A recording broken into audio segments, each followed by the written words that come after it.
Hello what's up दोस्तों, कैसे हैं आप सभी का स्वागत है आपके अपने चैनल में करियर भाई में।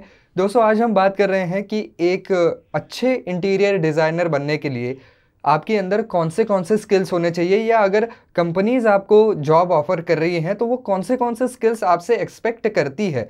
तो इस सभी के बारे में दोस्तों हम बात करेंगे। साथ ही साथ आपको बताऊंगा कि इस फील्ड में क्या एक्सपीरियंस बहुत मैटर करता है, इसके लिए एजुकेशनल क्वालिफिकेशन कौन से चाहिए होंगे, सभी के बारे में चर्चा करेंगे। लेकिन आगे बढ़ने से पहले हमेशा की तरह अगर चैनल पर नए हैं, अब तक सब्सक्राइब नहीं किया है तो जल्द से जल्द चैनल को सब्सक्राइब कर दें। और ऐसे ही इंटीरियर डिज़ाइनिंग से रिलेटेड और वीडियोज़ देखने हैं तो ऊपर आई बटन पर क्लिक कर सकते हैं, आप वो सारे वीडियोज़ भी देख सकते हैं। मैंने इसकी जो जॉब डिस्क्रिप्शन होती है उसके बारे में भी वीडियो बना रखा है, इसकी सैलरी कितनी होनी चाहिए इसके बारे में भी मैंने वीडियो बना रखी है, तो वो आप ज़रूर देख सकते हैं।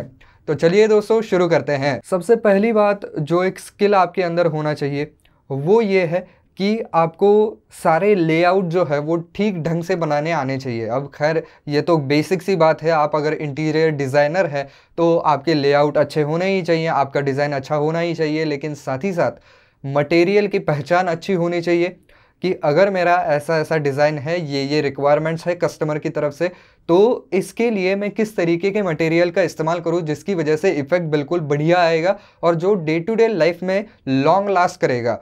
क्योंकि आप ऐसे मटेरियल नहीं लगा सकते हैं जो कि बहुत जल्दी ख़राब हो जाएंगे, जिनको बार बार रिप्लेस करना पड़ेगा। आखिरकार ये कोई मॉडल नहीं है, ये ऐसी चीज़ें हैं जो हमारे डे टू डे लाइफ में जो है वो इस्तेमाल की जाती हैं। तो मटेरियल ऐसा होना चाहिए जो सस्टेन करे। साथ ही साथ कलर्स की बहुत अच्छी पहचान होनी चाहिए कि कलर्स का कॉम्बिनेशन कैसा रहे, क्योंकि हर एक कलर जो है वो एक अलग अलग इम्प्रेशन छोड़ता है एक ह्यूमन माइंड के ऊपर। तो कौन से तरीके की रूम है, उसके अंदर कौन सी एक्टिविटी होनी चाहिए, मे बी वो बेडरूम है, मे बी वो लिविंग रूम है, हॉल है, किचन है, तो उसके हिसाब से कौन से कलर्स का इस्तेमाल करना चाहिए, इसका भी ज्ञान उस आदमी को ज़रूर होना चाहिए, ये स्किल्स उसके अंदर ज़रूर होनी चाहिए। साथ ही साथ जो कस्टम फर्नीचर बनवाते हैं लोग, तो उसका इंस्टॉलेशन किस तरीके से होना चाहिए, उसका इंस्टॉलेशन करने का सही तरीका क्या होना चाहिए, इसका भी एक स्किल मैं कहूँगा कि होना चाहिए, उसकी जानकारी होनी चाहिए। हालांकि जो इंटीरियर डिज़ाइनर है वो खुद वहाँ पर जा कर के कीले नहीं ठोकता है, यानी कि फ़र्नीचर वहाँ पर इंस्टॉलेशन नहीं करता है, लेकिन जो वर्कर वहाँ पर काम कर रहा है उसको ठीक ढंग से समझाने के लिए तो आपको खुद को उसका नॉलेज होना चाहिए। तो इसकी वजह से मैंने कहा कि जो कस्टम बिल्ट फर्नीचर होता है उसका इंस्टॉलेशन किस तरीके से किया जाना है, इसका नॉलेज उस डिज़ाइनर को होना ज़रूरी है। तो दोस्तों, साथ ही साथ इनके फील्ड के अंदर जो है वो अलग अलग सॉफ्टवेयर का बहुत ज़्यादा तौर पर जो है वो इस्तेमाल किया जाता है डिज़ाइनिंग के लिए। तो कुछ इंडस्ट्री लीडिंग सॉफ्टवेयर्स हैं जो कि इंडस्ट्री में स्टैंडर्ड है, वो तो आपको आने ही आने चाहिए। तो उनके कुछ नाम मैं आपको बताता हूँ, जैसे कि ऑटोकैड है, स्केचअप है, 3D मैक्स है, इलस्ट्रेटर है, या इसके अलावा भी कुछ वहाँ पर हैं जो कि डिज़ाइनिंग से रिलेटेड सॉफ्टवेयर्स हैं। तो उनका जितना ज़्यादा ज्ञान आपको होगा उतना ही ज़्यादा बेहतर होगा, कंपनीज़ आपको उतना ही ज़्यादा प्रेफरेंस देंगी। क्योंकि बहुत सी कंपनी हैं जो अलग अलग तरीके के जो है वो डिज़ाइनिंग सॉफ्टवेयर्स का इस्तेमाल वहाँ पर करती हैं अपने डिज़ाइंस को बनाने के लिए। कई बार तो ऐसा होता है कि एक ही प्रोजेक्ट के डिज़ाइंस बनाने के लिए अलग अलग सॉफ्टवेयर्स का इस्तेमाल किया जाता है। तो ऐसे जितने ज़्यादा सॉफ्टवेयर्स की जानकारी आपके पास होगी उतना ही ज़्यादा आपके लिए बेहतर होगा। इसके अलावा उस आदमी का जो है वो एक पोर्टफोलियो एक्सीलेंट होना चाहिए।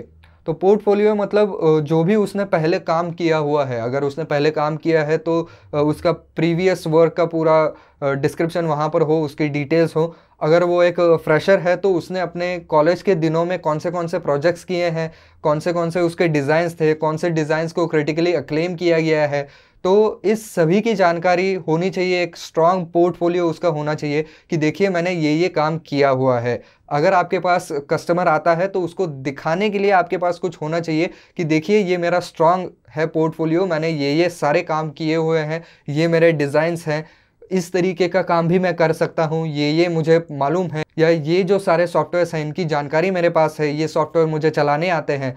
तो इस तरीके से जो है वो एक स्ट्रॉन्ग पोर्टफोलियो उसका होना ज़रूरी है। इसके अलावा ऑब्वियसली उसके अंदर क्रिएटिविटी तो होनी ही होनी चाहिए, उसी के थ्रू वो अपने नए नए डिज़ाइंस जो है वो बनाएगा। और साथ ही साथ उस आदमी को जो है वो अटेंशन टू डिटेल देना आना चाहिए, ये स्किल उसके अंदर होना चाहिए कि ये आदमी छोटी छोटी डिटेल्स की तरफ ध्यान दे। क्योंकि डिज़ाइनिंग के अंदर जो है वो ऐसे ही पॉइंट्स को ज़्यादा महत्व दिया जाता है, ऐसे ही पॉइंट्स जो है वो ज़्यादा मैटर करते हैं कि अटेंशन टू डिटेल कितना है।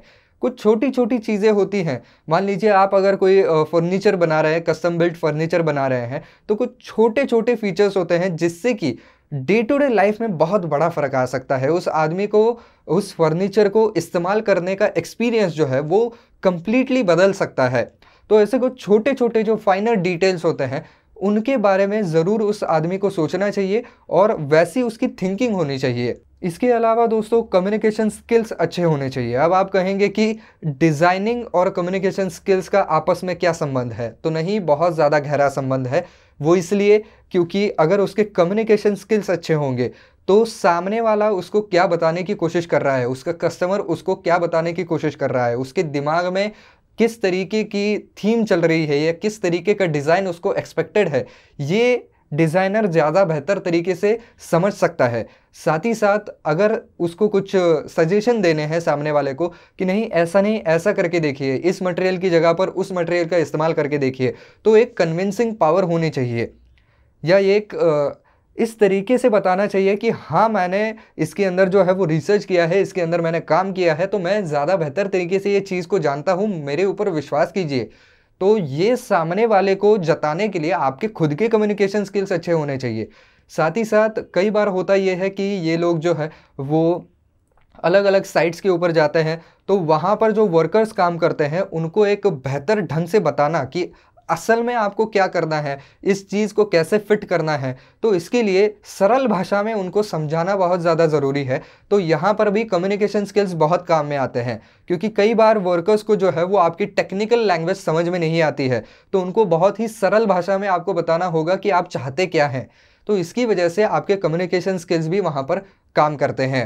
और इसके अलावा प्रोजेक्ट मैनेजमेंट स्किल्स बहुत ज़्यादा ज़रूरी हैं, क्योंकि मैंने जो पहले वीडियो बना रखा है कि इनका जॉब डिस्क्रिप्शन और रिस्पॉन्सिबिलिटीज़ क्या होती है, उसमें मैंने कहा है कि यही लोग जो हैं वो पूरे प्रोजेक्ट की एक टाइमलाइन तैयार करते हैं या उसका एक शेड्यूल तैयार करते हैं कि इस प्रोजेक्ट को पूरा होने में कितना वक्त लगेगा, इसका बजट कितना होगा, कौन से तरीके के मटेरियल्स का इस्तेमाल होगा, पहले कौन सा काम किया जाएगा, सबसे आखिर में कौन सा काम किया जाएगा। तो इसके लिए जो है वो प्रोजेक्ट मैनेजमेंट स्किल्स लगते हैं।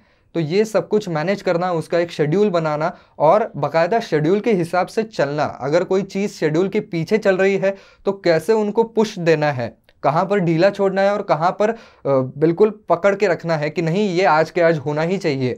तो इस तरीके से जो है वो प्रोजेक्ट मैनेजमेंट स्किल्स बहुत काम में आते हैं, तो वो भी उसके पास होना चाहिए। बात करें अगर एजुकेशनल क्वालिफिकेशन की, तो हाँ, एक बैचलर्स डिग्री जो है वो आपको इंटीरियर डिज़ाइनिंग की लेनी पड़ेगी। हालांकि इसके डिप्लोमा कोर्सेज भी आते हैं, लेकिन ऑब्वियस सी बात है कि हमारे कंट्री के अंदर यहाँ पर डिग्री को ही ज़्यादा महत्व दिया जाता है। तो इसकी वजह से एडवाइजेबल यही है कि आपके पास जो है वो इंटीरियर डिज़ाइनिंग की डिग्री होनी चाहिए और किसी अच्छे कॉलेज की होनी चाहिए जिसका एक स्टैंडर्ड काफ़ी अच्छा हो, जिसको मार्केट के अंदर लोग एक स्टैंडर्ड मानते हों।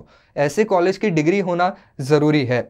बात करें अगर एक्सपीरियंस की, तो हाँ, अगर आपको इंडिपेंडेंटली पूरा का पूरा प्रोजेक्ट करना है सिंगल हैंडेडली या एज अ लीड डिज़ाइनर के तौर पर अगर आपको वहाँ पर प्रोजेक्ट करना है, तो आपके पास एक्सपीरियंस होना ज़रूरी है।